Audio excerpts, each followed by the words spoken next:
안녕하세요. 돈셰프의 최병문입니다. 이번 시간에는 또 실제 상담 사례를 가지고 말씀을 나눠보도록 하겠습니다. 40대 골드미스 상담 사례인데요. 수고해 주실 전문가는 김아름 전문가님. 안녕하세요. 안녕하세요. 네. 자, 우리 전문가님께서 이번에는 실제 상담 사례를 가지고 오셨습니다. 네. 40대 골드미스인데 또 혼자 사시는 분들이 많은데 한번 얘기를 시작해 주시죠. 작년에 상담한 케이스이고요. 40대 전문직 여성으로 이제 부교수로 재직을 하고 계신 분이었고, 서울 수도권에 거주는 아니시지만 지방의 대도시에 거주를 하고 계셨습니다. 그리고 상담을 신청하신 이유는 본인이 가지고 계신 보장성 보험을 체크를 한번 하기를 원하셨고, 그리고 대부분의 자산을 은행이나 그냥 현금으로 보유하고 계신데, 그거를 조금 더 효율적으로 저축이나 이제 투자를 시작해 보고 싶으시다고 하셔서 상담을 신청을 해주셨고, 또 이제 결혼 계획이 추후에 없으셨기 때문에 은퇴 자금에 대한 니즈가 있으셨습니다. 그래서 이제 전반적으로 상담을 안내 드렸습니다. 자, 현금 흐름 분석을 먼저 하셨네요. 세후로 월에 650만 원 정도 수령을 하고 계셨고요. 지방에 이제 혼자 거주를 하고 계시고, 주택도 사택에 거주를 하고 계시기 때문에 주거비가 많이 나가지는 않으셨어요. 그래서 한 달에 200만 원 정도의 여유 자금이 있으셨고, 실제 고정적으로 나가는 지출은 이제 보험료 20만 원과 이제 집에 보내드리는 용돈, 공과금이랑 월세 합쳐서 지출을 하고 계셨고요. 변동 지출도 통신비, 생활비, 교통비 해서 280만 원 정도 지출을 하고 계셨습니다. 그래도 사택에 사시니까 부동산 이제 비용이 적게 들어서 매월 213만 원의 이웃자금이 이제 발생하네요. 그리고 이제 연간으로도 성과상여금을 꽤 받으셨어요. 그래서 1년 동안 성과상여금을 한 2,500만 원 정도 수령을 하셨는데, 이제 연간에 지출하는 비용이 뭐 가족 관련 비용이나 혹은 명절, 여행, 그리고 경조사 등등해서 연에 대략 930만 원 정도를 사용을 하고 계셨습니다. 그리고 이제 달에 200 정도가 남고 연간에 받으시는 성과금이 꽤 높기 때문에 1년에 대략 4천만 원 정도의 여유 현금 흐름이 있었습니다. 그리고 현재 재무 현황 분석 보시면은요, 금융자산만 대략 2억 7천 정도 확보를 하고 계셨고, 여기서 또 절반 이상은 현금 자산이셨고요. 그리고 투자를 이전에 거의 안 해보셨기 때문에 정기 예금이나 저축성 보험으로 확보를 해주고 계셨고, 그리고 달러나 코인도 이제 주변의 이야기를 듣고 가지고 계신 자산의 이제 일부를 투자를 하고 계셨습니다. 네, 달러 자산도 일부 가지고 계시네요. 그리고 현재 거주는 사택에 거주를 하고 계셨기 때문에 따로 큰 보증금은 들어가진 않았고요. 1,000만 원 정도 월세 보증금을 내고 있었습니다. 그래서 전체 자산과 부채를 보면 전체 자산, 부동산, 월세 보증금 포함해서 2억 8천 정도 있으셨고, 대출은 전혀 없으셨기 때문에 순자산 전체가 2억 8천 그대로 있었습니다. 사학연금을 나중에 수령을 하시기 때문에 이제 연금자산을 따로 준비를 안 해주셨는데, 결혼을 안 할 계획이시고 혼자 이제 인생을 계획을 하신다면 앞으로의 이제 미래나 노후자금도 좀 많이 만드시면 좋다라고 말씀을 드렸기 때문에 은퇴자산을 좀 더 늘리는 플랜을 여기서 한번 말씀을 드렸었던 것 같습니다.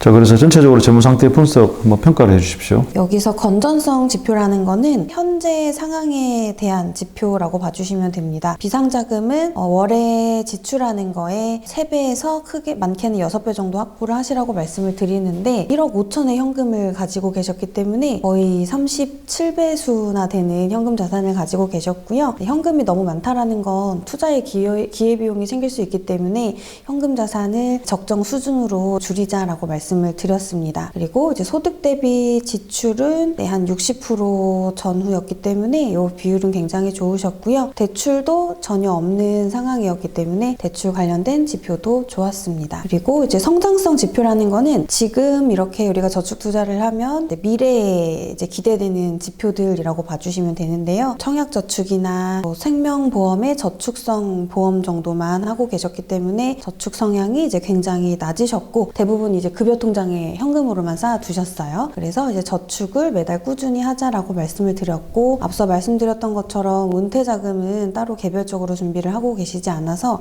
저축과 은퇴자금을 같이 만들어 나가자라고 안내를 드렸습니다. 그리고 앞으로 이제 결혼을 하지 않으시고 혼자 인생을 준비를 하신다면 내 의료비에 관련된 비용은 좀 두둑히 저는 확보를 해 나가시는 게 가장 중요하다라고 말씀을 드려요.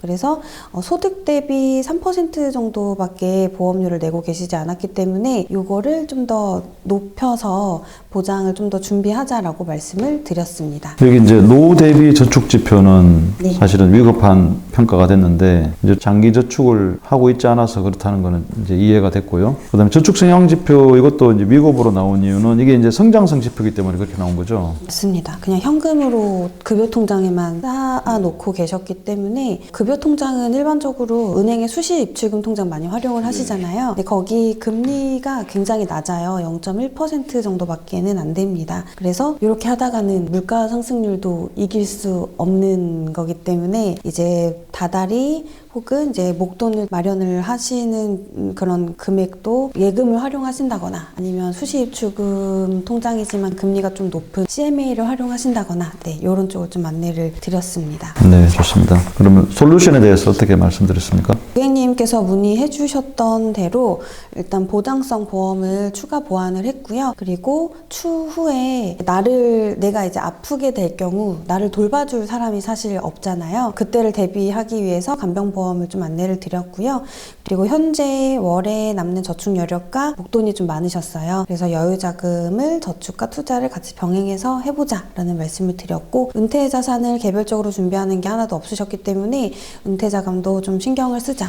은퇴 이후에는 또 세금 이슈가 일부 있을 수 있잖아요. 그래서 절세가 되는 은퇴 상품을 추천을 드렸습니다. 먼저 이제 보험 먼저 말씀을 드리면 보장성 보험은 한 달에 20만 원 정도 납입을 하고 계셨는데요. 권장보험료는 한 5에서 8% 전후로 말씀을 드렸습니다. 그래서 이제 추가로 안내를 드렸고 저희가 이제 보험을 말씀드릴 땐 실손 의료비는 이제 기본으로 하셔야 된다라고 말씀을 드리고 암이나 뇌, 심장질환 이런 3대 진단금 그리고 수술비, 간병비 등등 안내를 드리는데 이분은 추가로 입원비도 좀 안내를 드린 케이스입니다. 그래서 기존의 보험을 분석을 해봤었을 때는 나쁘게 가입되어 있지는 않으셨어요. 다 비갱신형으로 가입이 되어 있으셨고 그리고 보장 범위도 이제 넓은 뇌혈관 질환이나 허혈성 심장 질환까지 보장 범위가 넓게 잘 가입이 되어 있으셨는데 하지만 금액이 소득 대비 조금 많이 적었습니다. 그래서 부족한 부분을 비갱신형 종합보험을 추가를 안내를 드렸고요. 또 이제 상담을 하다가 간병보험에 대해서 같이 이야기를 나눴는데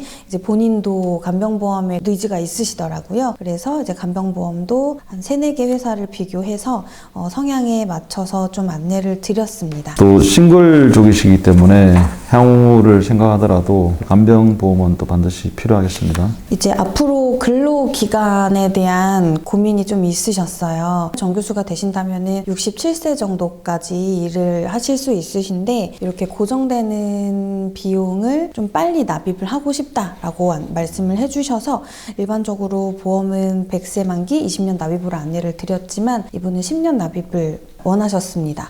그래서 간병보험과 종합보험을 20년 납입이 아닌 10년 납입으로 안내를 드렸고 20년 납입과 10년 납입의 차이점은 월에 내는 보험료는 당연히 10년 납입이 조금 더 많습니다. 하지만 이제 전체 납입하시는 금액은 10년 납입이 조금 더 적어요. 그래서 그것까지 안내를 드렸더니 이제 10년 납입으로 선택을 해주셔서 기존보다 이제 보험료가 18만 원 정도 늘어났습니다.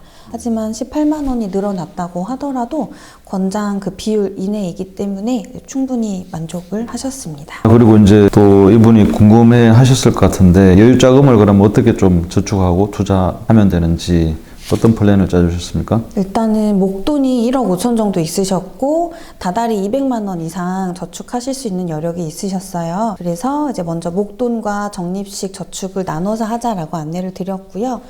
먼저 기존에 현금 자산이 1억 5천이나 있으신 분들은 현금 자산이 너무 적게 있으면 좀 불안해 하세요. 그래서 이제 2천 정도만 비상자금으로 활용하고 나머지는 이제 바로 현금화 시킬 수 있는 이제 예정 예적금으로 좀 모아두자라고 말씀을 드렸고요. 이전에 투자하신 경험이 사실 많지 않으셨기 때문에 투자 교육을 통해서 이제 예금과 비슷한 이제 채권형 펀드도 안내를 드렸고, 또 이제 채권, 특히 이제 국채도 좀 안내를 드려서 일부는 예금, 그리고 일부는 채권형 펀드, 일부는 국채로 안전자산으로 저축을 해 드렸습니다. 그리고 이제 비상자금은 이전에 은행의 수시 입출금 통장을 활용을 하셨는데 금리가 조금 더 높은 파킹 통장이나 증권사 CMA를 안내를 드렸고요. 그리고 연에 받으시는 상여가 한 2,500만 원 정도 되셨어요. 그래서 여기서 연에 쓸 거 제외하고 나머지는 이제 따로 뭐 예적금이나 혹은 채권형 펀드 등등으로 저축을 하자라고 말씀을 드렸고, 이런 부분은 이제 모니터링을 통해서 또 안내를 드리겠다고 말씀을 드렸습니다. 그리고 이제 적립식도 한 달에 여유 자금이 좀 한 250 정도 있기 때문에 어떻게 플랜을 짜드렸습니까? 실제로는 한 213만 원 정도 월에 적립식 여력이 있으셨는데 이제 본인이 조금 더 많이 저축을 하기를 원하셨어요. 그래서 소득의 최소 250만 원 이상을 저축을 하기를 원하셔서 이제 본인 스스로 지출을 좀 줄이겠다라고 말씀을 해주셨고, 지출을 한 50만 원 정도 줄이니 한 달에 250만 원씩 다달이 저축이 가능했습니다. 그래서 이제 단기, 중기, 장기 목표를 세워서 이제 저축을 같이 시작을 했고요. 먼저 250만 원 중에서 이제 단기나 중기 저축으로는 달에 100만 원씩 저축을 안내 드렸습니다. 그래서 이제 100만 원 저축 중에서 이제 기존에 하고 계시던 예금이나 이제 채권형 펀드로 일부를 안내를 드렸고요. 투자를 해보시지 않으셨기 때문에 투자 교육을 조금 상세하게 드린 이후에 이제 적립식 펀드 를 위주로 안내를 드렸습니다. ETF는 거래 방식이 이제 주식과 비슷하다라고 말씀을 드렸더니 조금 이제 귀찮은 부분이 있을 것 같다라고 하셔서 이제 자동이체가 가능한 펀드 쪽으로 말씀을 드렸습니다. 그래서 이제 펀드와 ETF 차이점을 이제 여기서도 간단히 말씀을 드리면, 일단 펀드와 ETF 모두 이제 묶음 형식이라고 봐주시면 되실 것 같아요. 주식이나 이제 채권 등을 이제 비례해서 혹은 이제 일부 비중을 이제 나눠서 이제 펀드라는 거를 만들고요. 어떤 자산이 많으냐에 따라서 채권형 펀드, 주식형 펀드, 혼합형 펀드 이렇게 나눠집니다. 그리고 펀드를 하시면 하나의 펀드에 최소 50개에서 많게는 500개의 자산에 투자가 됩니다. 그리고 펀드와 이제 뒤에 나올 ETF의 차이점에 대해서도 간단히 말씀드리면, 펀드는 우리가 적금처럼 좀 편하게 자동이체가 가능하다라고 봐주시면 되고요. ETF는 주식처럼 이제 거래 방식이 동일해요. 내가 원하는 가격에 사고 팔 수가 있는 이제 장점이 있습니다. 그리고 최근에는 이제 ETF 모으기라고 해서 이것도 이제 자동으로 매수하는 기능이 있기는 한데, 이거는 무조건 사줘야 하기 때문에 현재 가격보다 조금 비싸게 거래되는 경우도 있어요. 그래서 ETF는 이제 만약에 거래를 하신다면 직접 매수를 저는 많이 추천을 드리는 편입니다. 네, 여기까지 우리 40대 골드미스 분의 실제 상담 사례를 가지고 얘기를 나눠봤고요. 다음 시간에는 이어서 이분이 이제 현금 흐름이 괜찮기 때문에 그 여력 자금으로 어떤 식으로 그러면 은퇴 준비를 하면 좋을지 그 상품 포트폴리오에 대해서 또 자세하게 알아보도록 하겠습니다. 수고해 주신 김아름 전문가님 감사합니다. 감사합니다.